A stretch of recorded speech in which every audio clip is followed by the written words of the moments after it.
Job 38, 1 al 38 dice así: El Señor respondió a Job desde el torbellino y dijo: ¿Quién es este que oscurece el consejo con palabras sin conocimiento? Ciñe ahora tus lomos como un hombre, y yo te preguntaré, y tú me instruirás. ¿Dónde estabas tú cuando yo echaba los cimientos de la tierra? Dímelo si tienes inteligencia. ¿Quién puso sus medidas, ya que sabes? ¿O quién extendió sobre ella cordel? ¿Sobre qué se asientan sus basas? ¿O quién puso su piedra angular cuando cantaban juntas las estrellas del alba y todos los hijos de Dios gritaban de gozo? ¿O quién encerró con puertas el mar cuando irrumpiendo se salió de su seno, cuando hice de una nube su vestidura y de espesa oscuridad sus pañales, cuando sobre él establecí límites, puse puertas y cerrojos y dije: hasta aquí llegarás, pero no más allá? Aquí se detendrá el orgullo de tus olas. ¿Alguna vez en tu vida has mandado a la mañana o le has hecho conocer al alba su lugar para que ella eche mano a los confines de la tierra y de ella sean sacudidos los impíos? Ella cambia como barro bajo el sello y como con vestidura se presenta, pero es quitada la luz a los impíos y es quebrado el brazo rebelde. ¿Has entrado hasta las fuentes del mar o andado en las profundidades del abismo? ¿Te han sido reveladas las puertas de la muerte o has visto las puertas de la densa oscuridad? ¿Has comprendido la extensión de la tierra? Dímelo, si tú sabes todo esto. ¿Dónde está el camino a la morada de la luz y la oscuridad? ¿Dónde está su lugar para que la lleves a su territorio y para que entiendas los senderos de su casa? Tú lo sabes, porque entonces ya habías nacido y grande es el número de tus días. ¿Has entrado en los depósitos de la nieve o has visto los depósitos del granizo que es reservado para el tiempo de angustia, para el día de guerra y batalla? ¿Dónde está el camino en que se divide la luz o el viento del este esparcido sobre la tierra? ¿Quién ha abierto un canal para el turbión o un camino para el rayo, para traer lluvia sobre tierra despoblada, sobre un desierto sin hombre alguno, para saciar la tierra desierta y desolada y hacer brotar las semillas de la hierba? ¿Tiene padre la lluvia? ¿Quién ha engendrado las gotas de rocío? ¿Del vientre de quién ha salido el hielo? Y la escarcha del cielo, ¿quién la ha dado a luz? El agua se endurece como la piedra y aprisionada está la superficie del abismo. ¿Puedes tú atar las cadenas de estrellas de las Pléyades o desatar las cuerdas de la constelación Orión? ¿Haces aparecer una constelación a su tiempo y conduces la osa con sus hijos? ¿Conoces tú las ordenanzas de los cielos o fijas su dominio en la tierra? ¿Puedes levantar tu voz a las nubes para que abundancia de agua te cubra? ¿Envías los relámpagos para que vayan y te digan: aquí estamos? ¿Quién ha puesto sabiduría en lo más íntimo del ser o ha dado a la mente inteligencia? ¿Quién puede contar las nubes con sabiduría o inclinar los cántaros de los cielos cuando el polvo en masa se endurece y los terrones se pegan entre sí? Ya les he contado, mis hermanos, de una mujer llamada Elizabeth Elliot. Ella enviudó muy joven porque unos hombres de una tribu en Ecuador mataron a su esposo Jim Elliot cuando su esposa estaba tratando de llevarles el evangelio. Jim Elliot no fue el único que murió el 8 de enero de 1956, sino que también murieron 4 otros misioneros con él, dejando a 4 otras mujeres viudas y a un montón de hijos huérfanos de padre. Hay un libro que ella escribió que se los recomiendo, se llama Portales de Esplendor. Y hay una fotografía que me impacta mucho en ese libro, que es todos los pañales de tela que usaban estas mujeres porque vivían cerca unas de las otras, todos esos pañales de todos esos niños colgados ahí, y todos esos niños sin su padre, de bebés. Elizabeth quedó viuda con una hija bebé llamada Valerie y con un gran duelo por la muerte de su esposo. 40 años después, en 1996, enero de 1996. Después de 4 décadas de meditar sobre lo que sucedió, sobre el sufrimiento, sobre el dolor, escribió lo siguiente. Escucha esto. Dios es Dios. Si Él es Dios, Él es digno de mi adoración y mi servicio.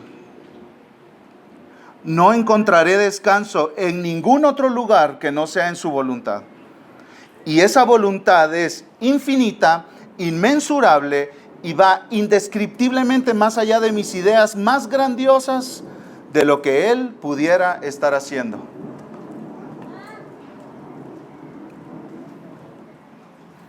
Esta mujer, yo la llamo una Job moderna, porque no solo enviudó, sino que sufrió de múltiples maneras más. Pero llegó a la misma conclusión que llegó Job después de escuchar a Dios.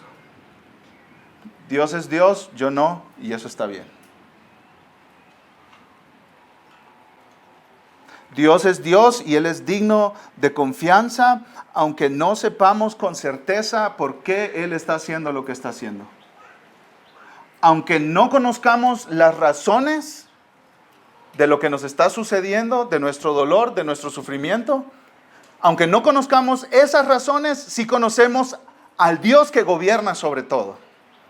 Entonces, estaremos bien. Job era un hombre fiel. Dios mismo dijo, mi siervo Job, un hombre temeroso de Dios, apartado del mal. No había otro como Job en la tierra que amara a Dios genuinamente y le sirviera de todo corazón sin hipocresía. Y en un día este hombre perdió absolutamente todas sus propiedades, todos sus empleados, todo su patrimonio, quedó en bancarrota absoluta y sepultó a 10 hijos. Y un poquito de tiempo después se enfermó horriblemente de úlceras, una infección terrible que le daba fiebres, pesadillas por la noche. En el día no estaba cómodo, en la noche no estaba bien. Al punto que en el capítulo 3 de Job nosotros leemos una expresión de profundo dolor, su deseo de no haber nacido y ya que nació, su deseo de morir. Eso es en los 3 primeros capítulos de Job. Y en el capítulo 4 llegan unos amigos de Job que estuvieron 7 días callados, y en el capítulo 4 de Job empezaron a hacer algo que hizo sufrir más a Job, porque empezaron a acusarlo de que tenía algún pecado, por eso estaba sufriendo tan horriblemente.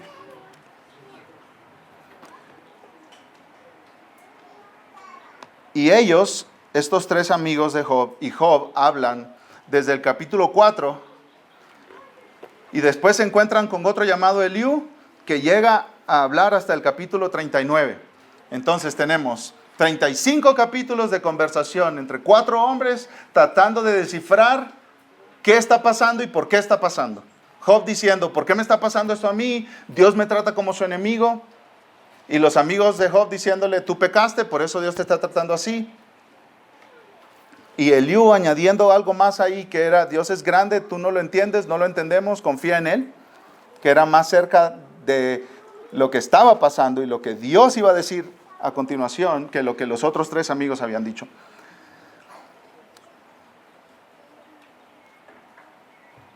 Entonces, estamos llegando al final de nuestro estudio del libro de Job. Este es el sermón número 15 y vamos a tener, si Dios lo permite, 20 en toda la serie. Y hasta este momento Dios no ha dicho nada desde que Job sufrió toda esta pérdida y esta enfermedad. Desde el capítulo 3 que empezó a hablar Job, han pasado varios meses, algunos comentaristas dicen que más de un año o incluso años. Hay evidencias en el libro que por lo menos dejan saber que han sido varios meses de sufrimiento. Y hasta este punto Dios los ha escuchado y Dios no ha dicho nada. Los ha dejado hablar. Habló Job y la última cosa que dijo la encontramos en el capítulo 31, que es un lenguaje legal, es un lenguaje de cortes judiciales. Y Job lo que dice en el capítulo 31 es: si yo he pecado, que Dios me destruya. Pero si Dios se queda callado, quiere decir que yo soy inocente. Así que aquí estoy, Dios. Si yo he pecado, destrúyeme. Y después de que Job dijo esas palabras, habló un hombre llamado Eliú.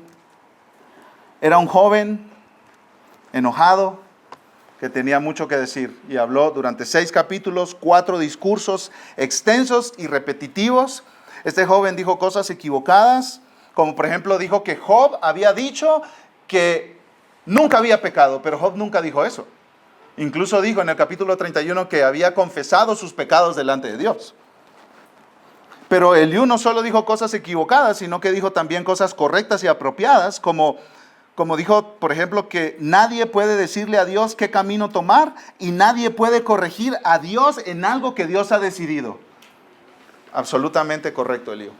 Muy bien. Y Eliú es la demostración de que toda ayuda que nosotros recibamos cuando estemos sufriendo de un ser humano será imperfecta. Eso lo hablamos el domingo pasado. Y es bueno que nosotros tengamos a Eliú ahí entre lo que dijo Job y lo que dice Dios, porque Job dijo: Dios, habla para presentar cargos contra mí. Pero Dios habla después de Eliú, porque Dios no obedece a Job. Y eso está bien. Dios no nos obedece a nosotros. Dios no nos debe a nosotros una respuesta. Dios no está en deuda con nadie. Por eso dejó hablar a Eliú. Porque Dios habla, pero no es porque Job lo manda, sino porque Dios quiere hablar. Y Dios muestra gracia cuando Él habla. La respuesta de Dios a Job viene en 4 capítulos, 2 discursos. El primer discurso es desde Job 38:1 hasta Job 42. Vamos a tomar 2 sermones para hablar de este discurso. Y el segundo discurso, también vamos a tomar 2 sermones para hablar de este discurso, es de Job, desde Job 46 hasta Job 41:34. Después de cada discurso hay una respuesta de Job. Job habla con Dios, conversa con Dios. Dios le está hablando y lo invita a responder, y Job responde después del primer discurso y después del segundo discurso. Hoy estaremos en la primera mitad del primer discurso, Job 38, 1 al 38. Y este sermón se titula: Cuando sufras, contempla la grandeza y bondad de Dios. Dios responde a su siervo, a quien ama. Y podemos dividir este sermón en 3 partes. Primero Dios habla y desafía a Job. Ese es el primer punto. Dios habla y desafía a Job. El segundo punto es que Dios pregunta a Job sobre el mundo. Y el tercer punto es que Dios controla los elementos en el cielo. Entonces veamos, mis hermanos, en primer lugar, que Dios habla y desafía a Job. Versículo 1 del capítulo 38.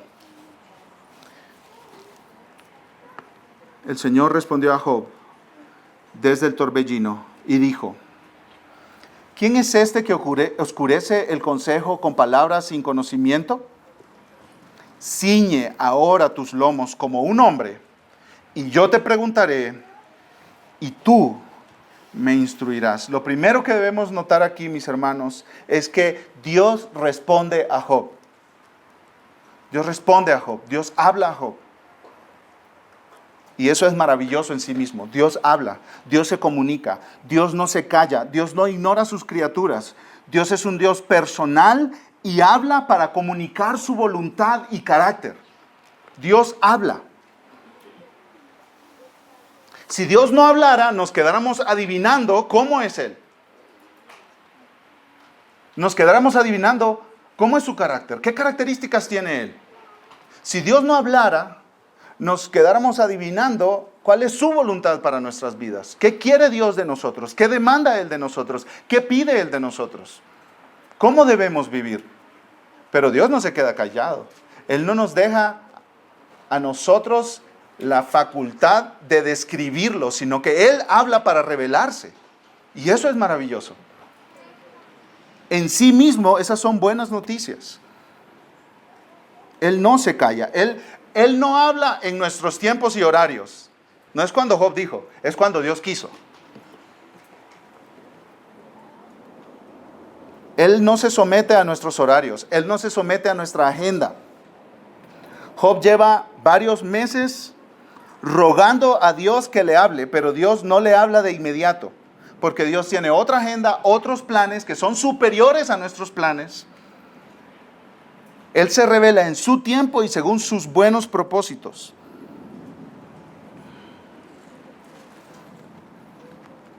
Dios no responde a Job inmediatamente porque Dios no está obligado a Job.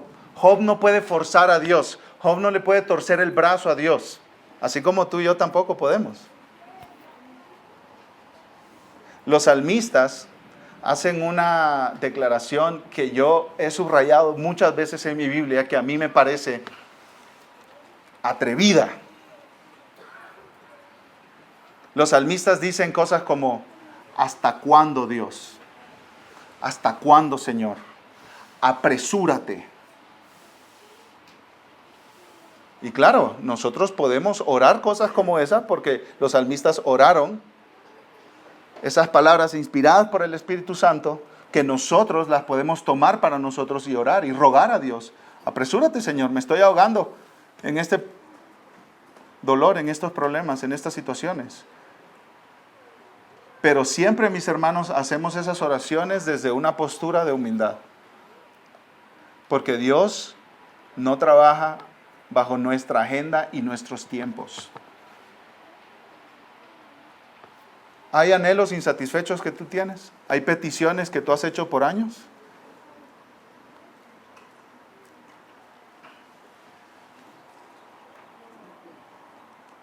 Dios no está obligado a ti. Tú no puedes forzar a Dios.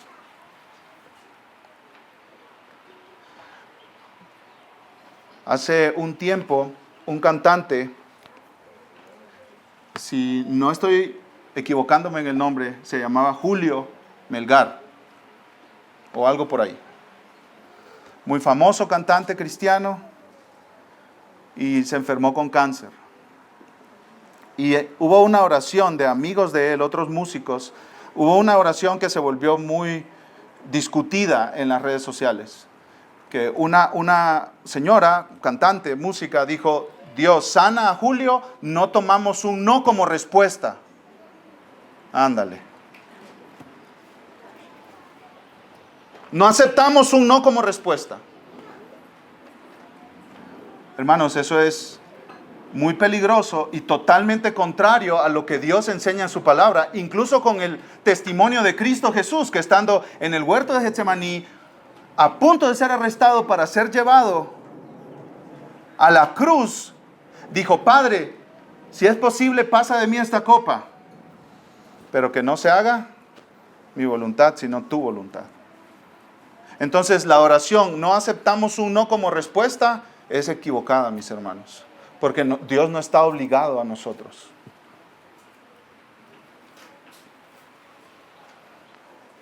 Dios no responde porque es coaccionado o presionado por un ser humano. Pero es maravilloso que Él habla, que no se calla. Él escucha el ruego de su siervo y se comunica.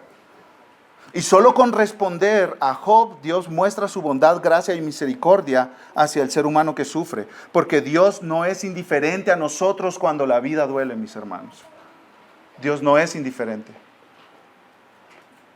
Ahora, lo primero que vemos en el capítulo 38 es que Dios es identificado como el Señor. El Señor. Yahvé, Jehová, el gran yo soy. El que se reveló a Moisés en Éxodo capítulo 3 en esa zarza que estaba ardiendo en fuego, pero no se consumía. Moisés se acercó, Dios le dijo, quita las sandalias de tus pies porque el lugar en el que estás es santo. Le dijo, tú vas a ir a Egipto para que yo a través de ti libere a mi pueblo. Y Moisés dijo, si me preguntan quién me ha enviado, ¿qué les voy a decir? ¿Y qué dijo Dios? ¿Cuál fue la respuesta? Tú les vas a decir, yo soy te mandó. Yo soy. Ese es el nombre que Dios se atribuyó a sí mismo. Yahvé, Yahweh, Jehová, el gran yo soy. ¿Por qué ese nombre, mis hermanos? Yo soy. ¿Qué clase de nombre es ese? Él es. No te necesita a ti para existir. Él es autosuficiente, independiente, todopoderoso. Él es. Punto. Tú eres porque Dios te dio vida. Dios es Él solito. No necesita a nadie ni a nada. Y en todo el libro, en todo el libro de Job, este nombre solo se menciona al principio del libro. Y en toda la conversación entre Job y sus amigos no se menciona ninguna vez. Pero el escritor del libro de Job nos está recordando quién es este que está hablando. El gran yo soy, el autosuficiente, el independiente, el que existe en sí mismo, el eterno, el infinito Dios. Y aquí ya nos sacude un poco la introducción del discurso de Dios. El Señor. ¿Quién está hablando? El Señor. El que está en su trono, el que gobierna todo, el que creó las galaxias, el que conoce las estrellas por su nombre, el que le da aliento a todas las cosas, el que está haciendo que tu corazón palpite en este momento, el que está haciendo que haya oxígeno para que te mantengas vivo respirando y que está haciendo que tus pulmones procesen ese oxígeno. Él es el que va a hablar. No es mi compa. No es Diosito. Ay, yo le pido mucho a Diosito. ¿Han escuchado a la gente decir eso? Ay, yo le pido mucho a Diosito. Diosito no es. Si estás hablando del que se revela aquí en esta Biblia, no es Diosito. El Rey del universo. Soberano sobre su trono. No hay nadie que se le pare enfrente y que le diga, ¿qué estás haciendo?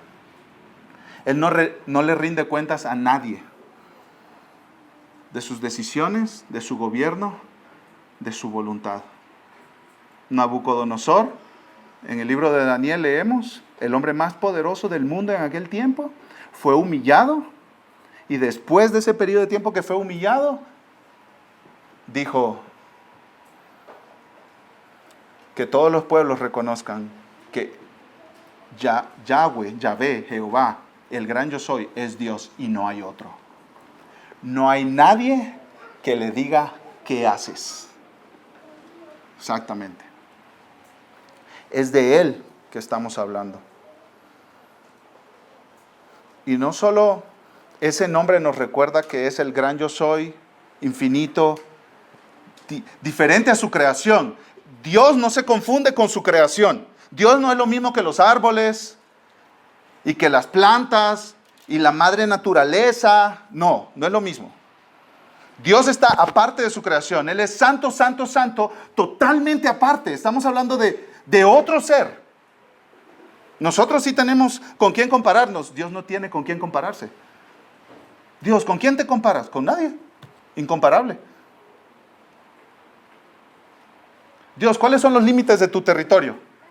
Aquí en México pues tenemos fronteras, las fronteras marítimas. Las naciones más poderosas del mundo tienen límites. Y los presidentes dicen, no, aquí, ese presidente de allá que se quiere meter aquí va a respetar nuestra soberanía. Sí, porque hay límites, ¿cierto? Y a Dios le pregunta, Dios, ¿cuáles son tus límites? Ninguno. No tiene límites. Pero ese gran Dios es el que redime a su pueblo. Se acerca a su pueblo. Es grande, infinito, todopoderoso, pero es cercano a nosotros. Y Él hablará con Job.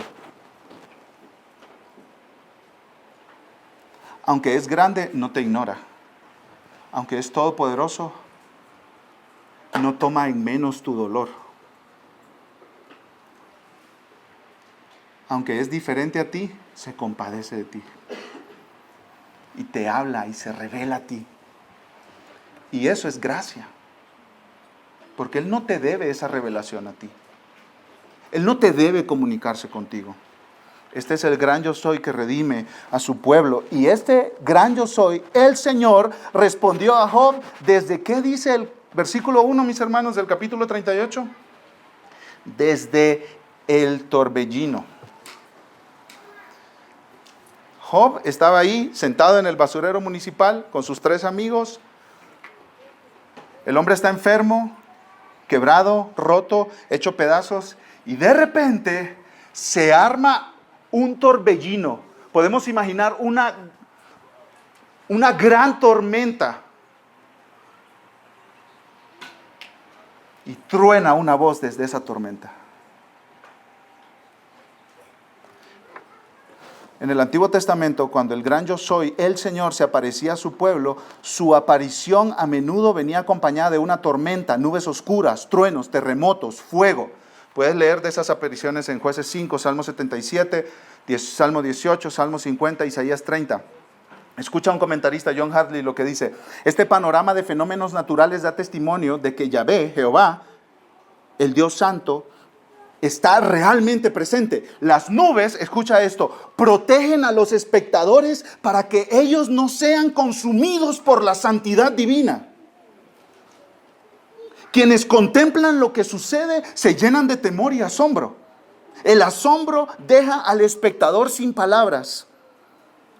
Cada adorador, y esto es clave porque vamos a regresar ahí más adelante, presta atención. Cada adorador es sacado de su existencia egocéntrica y se inclina con reverencia ante su Dios. ¿Está todo esto espectacular, asombroso y maravilloso que está sucediendo? Y Job se olvida de que tiene llagas. Y se olvida de que se murieron 10 hijos. Y se olvida de que perdió todas sus propiedades, porque está hablando el Señor, Rey del universo, Dios de los cielos y de la tierra. Es como cuando digamos que te machucaste tu dedo clavando algo en la pared, y como no eres versado en clavar, te machucaste tu dedo, ¿cierto? Pero de repente escuchas a tu hijo que está gritando y él nunca grita, no es escandaloso. Tú dices, algo está pasando. ¿Qué sucede, mis hermanos? ¿Sigues enfocado en tu dedo? No, de ninguna manera, porque hay algo más importante que llamó tu atención, ¿cierto? Exactamente eso es lo que Dios está haciendo. Job, por aquí. Job estaba encorvado en sí mismo, que es lo que hace el dolor. Nos enfoca en nosotros mismos y Dios lo desencorva. Job, levanta tu rostro. Enfócate en mí. Eso es una clave para atravesar por el sufrimiento en esta vida. Haz que Dios sea preeminente en tu mente. Dios es el ser más grande, hermoso, valioso, precioso del universo. Y Él es mayor que tu dolor. Y esto no es minimizar tu dolor. Es ver a Dios por quien es de verdad.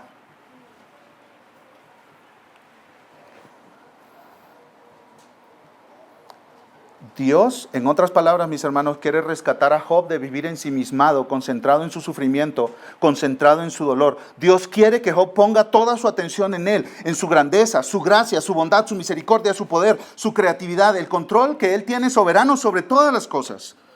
Dios responde a Job desde un torbellino, un gran viento, una tormenta, demostrando su poder y gloria, pero al mismo tiempo sacudiendo a Job y asombrándolo para que Job quite sus ojos de sí mismo y ponga sus ojos en Dios. Cuando sufrimos, tenemos esa tendencia de concentrarnos en nosotros mismos, ensimismarnos, volvernos egoístas. Como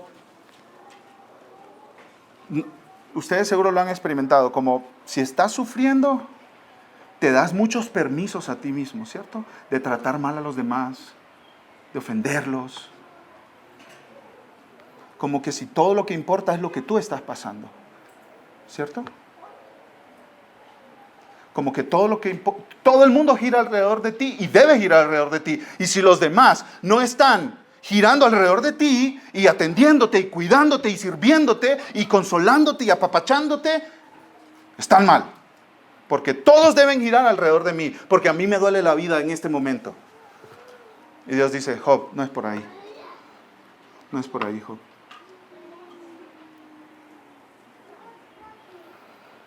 Cuando sufrimos, tenemos la tentación y la tendencia, y a menudo sucede, mis hermanos, que nos olvidamos de Dios. Ponemos nuestros ojos en nuestro problema, ponemos nuestros ojos en nuestro dolor, ponemos nuestros ojos en nuestro duelo, y eso se vuelve en nuestra vida más importante que Dios. Y eso nunca ha sido el plan de Dios, que nosotros lo sustituyamos por algo más. Entonces Dios hace un llamado a Job y a todos los que sufren a que enfoquemos nuestra atención en Él por sobre todas las cosas. Él quiere ser, escucha esto, la realidad dominante de nuestras vidas. Que no nos identifique nuestro dolor, que no nos identifique nuestro duelo, que nos identifique que somos de Dios y que Él es nuestro. Y nos duele la vida, pero primeramente somos de Dios. Tengo 2 citas para ustedes, mis hermanos. Una es de un escritor contemporáneo de Gran Bretaña, Michael Reeves. Él dice lo siguiente, escucha. La grandeza de Dios enfoca nuestra atención hacia arriba y nos saca de nosotros mismos. Nos maravillamos ante un ser más grande que nosotros.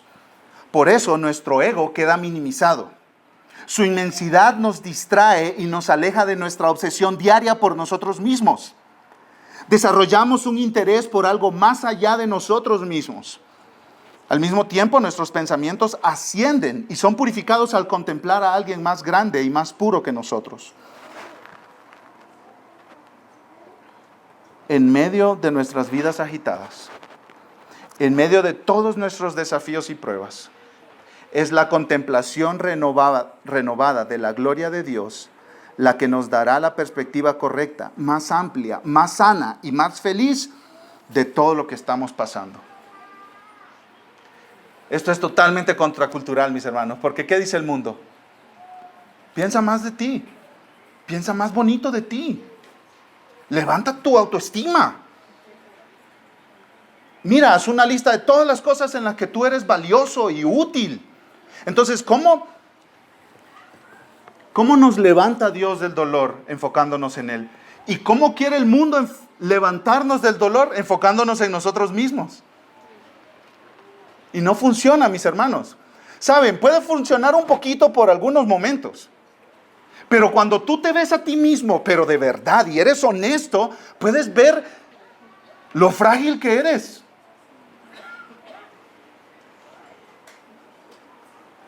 Lo profundamente decepcionante que a veces eres. ¿Cierto, mis hermanos?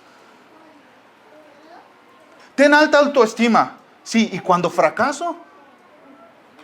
¿Qué? ¿Y cuando me despiden del trabajo y mi jefe me dice que me despide por inútil? ¿Qué? ¿Y cuando en mi casa ni el perro me hace caso? Ni el perro. Y mi perro, que yo lo compré, que yo lo crié.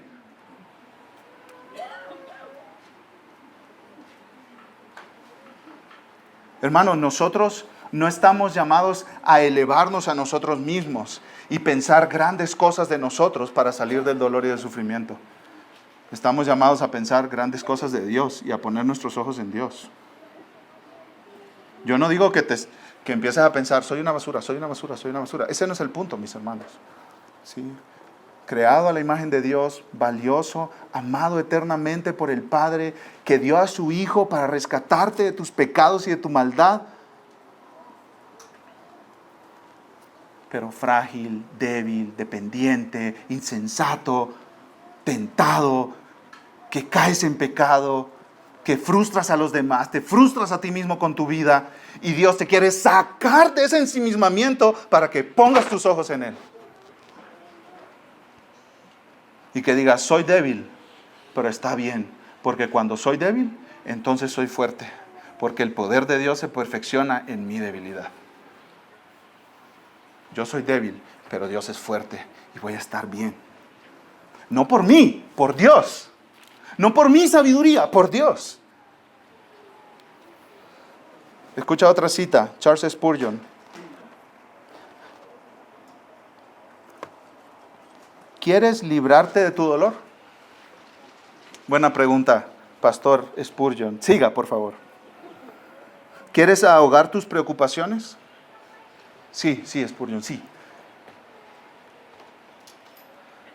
Entonces ve y zambúllete en lo más profundo del mar de la deidad.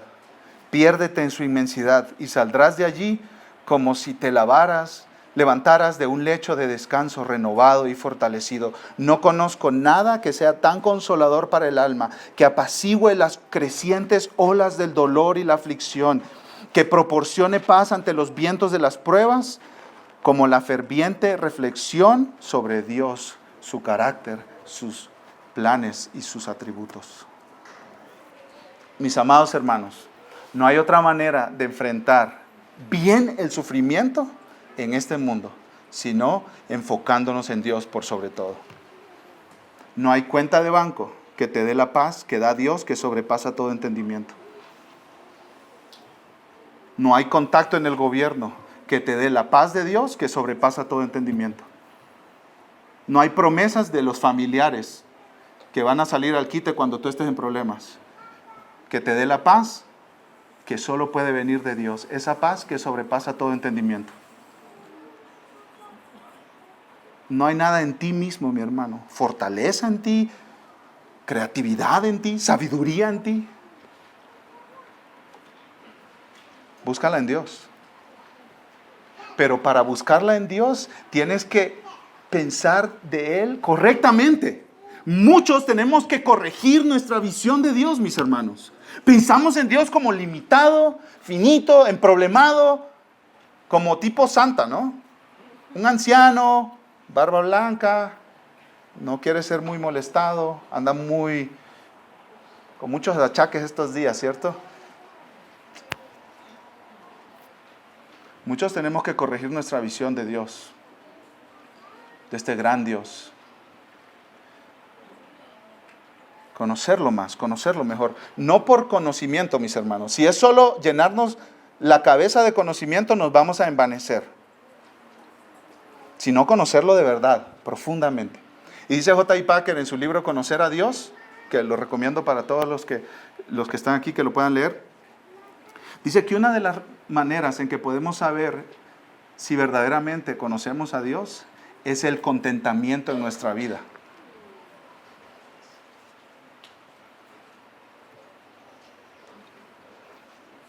¿Tenemos contentamiento?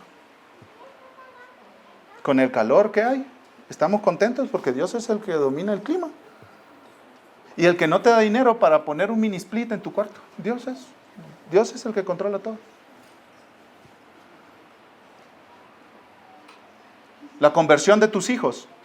¿Estás contento y satisfecho en Dios que Él es el soberano Rey del universo que salva a quien Él quiere? ¿O no estás contento? ¿No te dan el trabajo que tú quieres, de tus sueños? Dice, es que el jefe del jefe, y si sigues subiendo vas a llegar al trono de Dios en los cielos. Él es el que controla al jefe del jefe que no te da el trabajo que tú quieres. ¿Y estás contento tú con esa decisión del que está en el trono o no estás contento?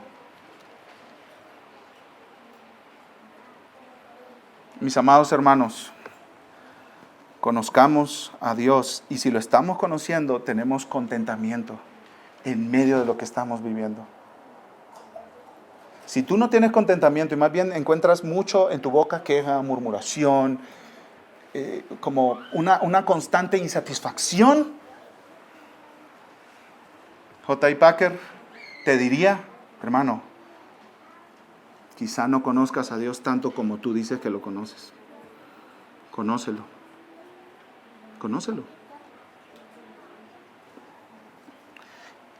¿Y qué es lo primero que Dios dice desde el torbellino, mis amados hermanos? ¿Qué es lo primero que Dios dice desde el torbellino?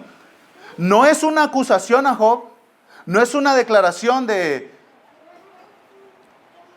crítica contra Job, es una pregunta. Es una pregunta, escucha esto. ¿Quién es este que oscurece el consejo con palabras sin conocimiento? Esa es la primera cosa que dice Yahweh, Jehová, el gran yo soy desde el torbellino. ¿Quién es este que oscurece el consejo con palabras sin conocimiento? Y aquí, mis hermanos, tenemos que notar que Dios primero, antes de declarar cualquier cosa, hace una pregunta a Job. Y esto no es poca cosa. Es una de las cosas más llamativas de los dos discursos de Dios. Que empieza con una pregunta y escucha esto.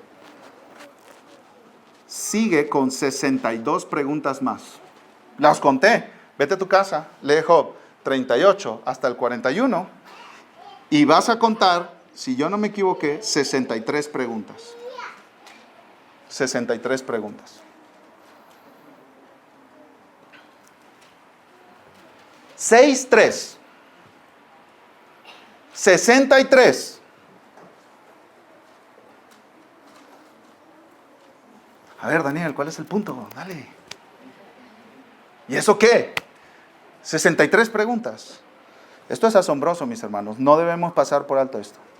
A Dios le encanta hacer preguntas. ¿Por qué?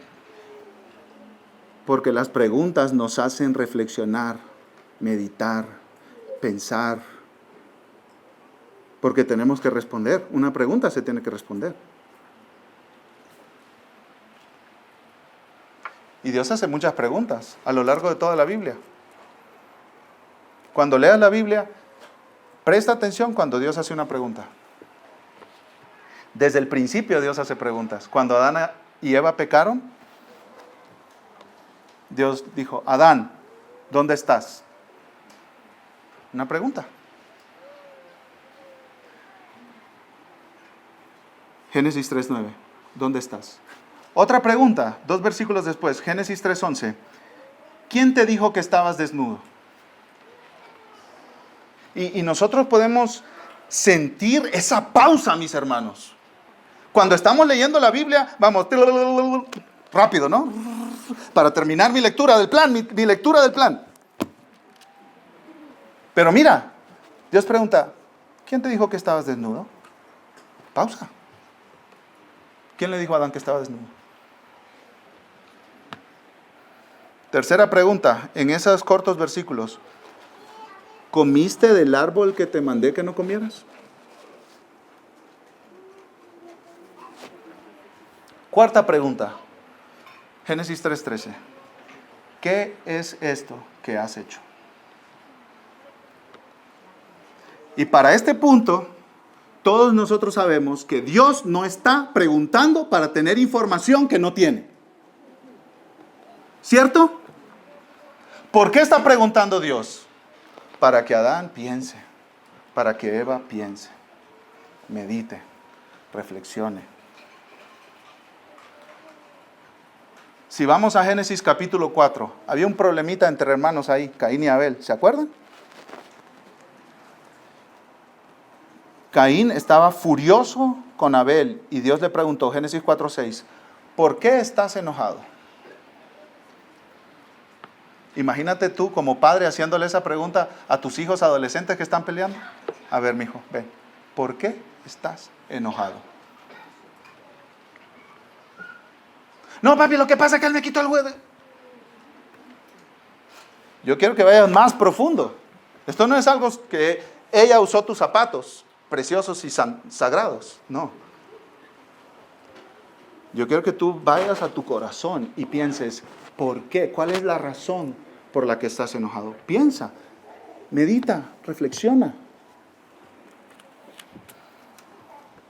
Caín le dijo unas cuantas cosas a Dios ahí y fue y mató a su hermano Abel.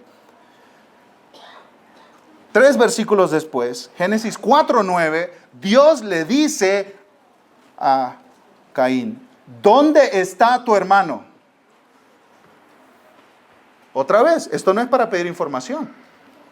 Esto es para que Caín piense qué ha hecho. Y de nuevo pregunta, lo mismo que le preguntó a Adán y a Eva. ¿Qué has hecho?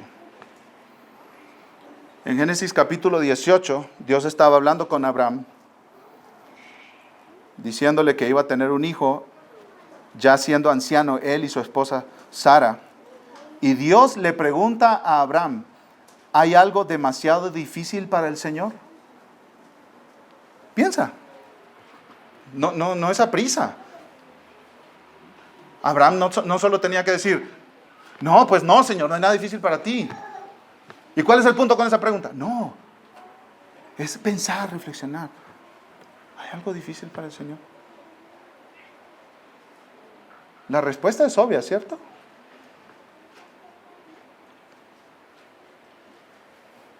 Pero Dios quiere que la procesemos, la consideremos, la meditemos y que vayamos formando nuestra vida con su verdad, no con nuestros pensamientos o las ideas de la sociedad que nos rodea.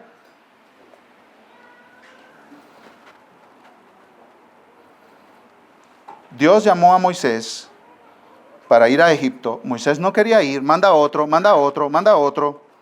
Yo no sé hablar, le dijo Moisés. Éxodo capítulo 4. Y en el versículo 11, Dios le dice, escucha esto. Esta es la pregunta de Dios, las preguntas de Dios a Moisés. Escucha esto. ¿Quién ha hecho la boca del hombre? ¿O quién hace al hombre mudo o sordo, con vista o ciego? ¿No soy yo el Señor? Elías, cuando estaba huyendo de la reina Jezabel que lo había amenazado para matarlo, Dios le preguntó, 1 de Reyes 19, ¿qué haces aquí, Elías? Jesús, ya llegando al Nuevo Testamento, le encantaba hacer preguntas también. Mateo 8:26, a sus discípulos, ¿por qué tienen miedo, hombres de poca fe? Mateo 16:13, a sus discípulos también, ¿quién dicen los hombres que es el Hijo del Hombre? Y la pregunta más importante que todo ser humano debe responder, Cristo se la hizo a sus discípulos y te la hace hoy a ti. ¿Quién dices que soy yo? Esa es la pregunta más importante que tú debes responder en tu vida. ¿Quién dices que es Cristo? ¿Quién es Cristo para ti? Tú puedes decir, Cristo para mí es un buen maestro que vivió una vida más o menos ejemplar. No, pero él dijo que él era Dios. ¿Cómo lidias con eso tú? ¿Quién es Jesús para ti? La única respuesta apropiada para esa pregunta es, Él es el Hijo de Dios, el Salvador que vino a dar su vida a redimir pecadores como yo. ¿Y qué vas a hacer con ese Cristo? Arrepentirme de mis pecados y creer en Él como Salvador. Esa es la única respuesta apropiada. Pero fíjate, Jesús no declaró, yo soy esto, sino que preguntó, ¿quién dices tú que soy yo? Él quiere que pienses, que medites, que reflexiones. Él no quiere que pases tu vida sin reflexionar, dopado con redes sociales, dopado con reels ahí en TikTok. No, Él quiere que pauses, respires hondo 3, 4, 5 veces y reflexiones. Por eso Él hace preguntas, mis amados hermanos. Jóvenes, tomen tiempo para reflexionar. De nuestras vidas agitadas y apresuradas, sin pausa, de serie de Netflix en serie de Netflix, de película en película, de salida en salida, de mensaje en mensaje de WhatsApp. Apaguemos un poco nuestros dispositivos y meditemos, reflexionemos en la verdad de Dios, en quién es Él.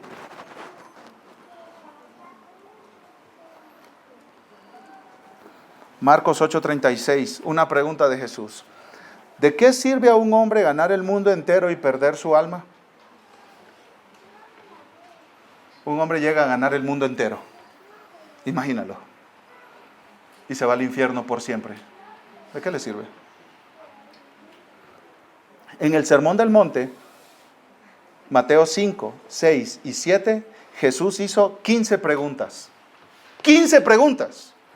¿Por qué? En medio de su sermón, en medio de su enseñanza. Porque quiere que pausemos y meditemos, mis hermanos. Y muchas veces cuando sufrimos, lo único que queremos es que el problema se termine. Que el problema se termine. Que el problema se termine. Y Dios quiere que tú lo conozcas mejor. Te acerques más a Él. Entiendas más quién eres y quién es Él. Y la distancia que hay entre nosotros. Hermanos, el tiempo de sufrir en la cama de un hospital o en la cama de tu casa en posición fetal llorando porque la vida te duele, es un buen tiempo para pausar y pensar en quién es Dios y quién soy yo. Y eso es exactamente lo que Dios hace con la pregunta con la que empieza su discurso. ¿Quién es este que oscurece el consejo con palabras sin conocimiento? Dios quiere que Job reflexione en él. Es su consejo el que tiene a Job ahí. Y Job no puede oscurecer ese consejo, criticando ese consejo. Entonces, Dios quiere con esta pregunta sacar a Job de sí mismo, que Job voltee a ver a Dios y que sepa que Dios es el que está en control de su situación y que él no puede criticar esa decisión que Dios ha tomado para Job. No puede oscurecer el consejo. Es como si Dios estuviera preguntando a Job, Job, ¿quién eres para estar criticando las decisiones del Rey del universo? ¿Sabes quién eres?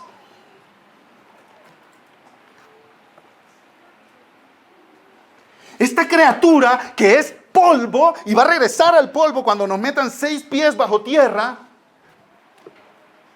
levanta la mano y dice, Dios, tú te estás equivocando con esto que estás haciendo. ¿Cómo? ¿En serio?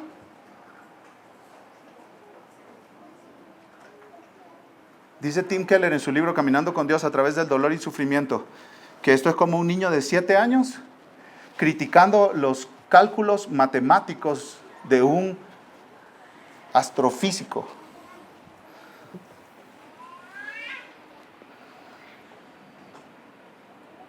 Imagínate que tú le das una orden a tu niño de sacar la basura y tu niño te empieza a cuestionar. ¿Por qué me estás pidiendo que saque la basura? Bueno, eso multiplícalo por infinito y es lo que nosotros hacemos con Dios cuando nosotros criticamos lo que Él está haciendo en nuestra vida y en su mundo. Lo que Dios bondadosamente está haciendo con Job es poniéndolo en su lugar, mis hermanos. Job, cuando me criticaste, ¿realmente sabías lo que estabas hablando?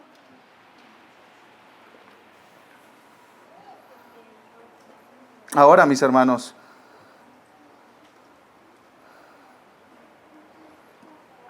recordemos que Dios tiene una buena opinión de Job. Dios no está diciéndole a Job que no tiene una buena opinión de él. La opinión de Dios de Job es buena. Pero Dios quiere que Job entienda cuál es su lugar. Y Job lo que quería era que Dios apareciera, hablara y dijera, Job, tú eres inocente, no te preocupes, no estás sufriendo por ningún pecado. Pero eso no es lo que Dios hace. Dios no le dice, Dios, mi hijo, eres inocente. Déjame te cuento la conversación que tuvo con Satanás hace unos meses. Si Dios le hubiera dicho eso, Job hubiera dicho, no, pues claro, y tiene todo el sentido del mundo. Imagínate que Dios le hubiera dicho a Job, Job, durante miles y miles de años van a estar leyendo tu historia y muchos cristianos en Guadalajara, en una iglesia por allá que van a plantar, van a estar hablando de ti, de tu vida y vas a animar a un montón de creyentes. Y Job hubiera dicho, claro Dios, ¿por qué no lo dijiste antes? Me hubiera aguantado con una sonrisa este dolor. Pero Dios no hace nada de eso. No hace nada de eso. Ni lo condena, ni hace lo que Job pedía, que era declararlo inocente. No responde directamente las preguntas de Job sobre el sufrimiento, pero escuchen esto, mis hermanos. Dios sí responde a Job con una revelación de sí mismo. La respuesta a todos nuestros porqués y para qué cuando estamos sufriendo es Dios. Esa es la respuesta, mis amados hermanos. Dios no está humillando a Job ni despreciándolo, no está castigándolo por algún pecado. Dios está correctamente poniendo a Job en su lugar. Job no está en el trono, es una criatura y se debe someter al sabio gobierno de Dios.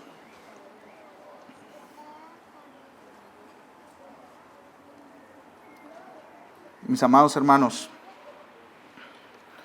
cuando sufrimos, Dios nos habla desde su trono en el cielo. Y mientras Él gobierna todo lo que existe, Él nos pregunta, ¿quién eres tú? ¿Quién eres?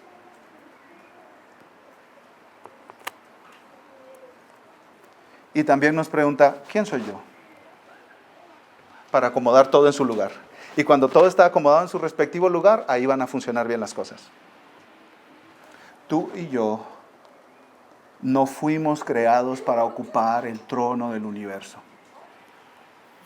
Ese le pertenece a Dios. Dios es Dios, nosotros no, y eso está bien. Y eso está bien.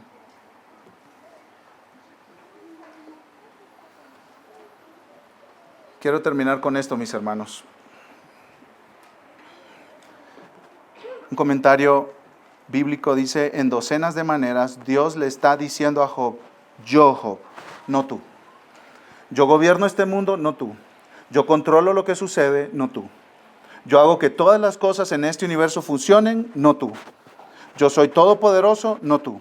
Yo soy infinitamente sabio, no tú. Yo soy Dios, no tú. Y voy a terminar, mis hermanos, con una declaración y con la cita de nuevo de Elizabeth Elliot con la que comencé. No conocemos todas las razones por las que estamos sufriendo, pero conocemos al Dios que controla todas las cosas y que está sentado en su trono y gobierna perfectamente el universo. De esta manera podemos enfrentar el sufrimiento sabiendo que Dios sabe lo que está haciendo y todo estará bien. Dios es, mis amados hermanos, incriticable. Elizabeth Elliot escribió, Dios es Dios, si Él es Dios, Él es digno de mi adoración y mi servicio. No encontraré descanso en ningún otro lugar que no sea en su voluntad, y esa voluntad es infinita, inmensurable y va indescriptiblemente más allá de mis ideas más grandiosas de lo que Él pudiera estar haciendo. Mis hermanos, vamos a orar, pero antes de orar, yo quiero darles un minuto para que platiquen con Dios. Yo no sé lo que Dios te está hablando a tu corazón en este momento, pero es muy bueno tomar una pausa, porque Dios hace preguntas. ¿Hay anhelos no satisfechos que tú tienes? ¿Hay cosas que deseas que Dios no te ha dado? Llévaselas a Dios y dile, Dios, tú estás en tu trono, no yo, y eso está bien.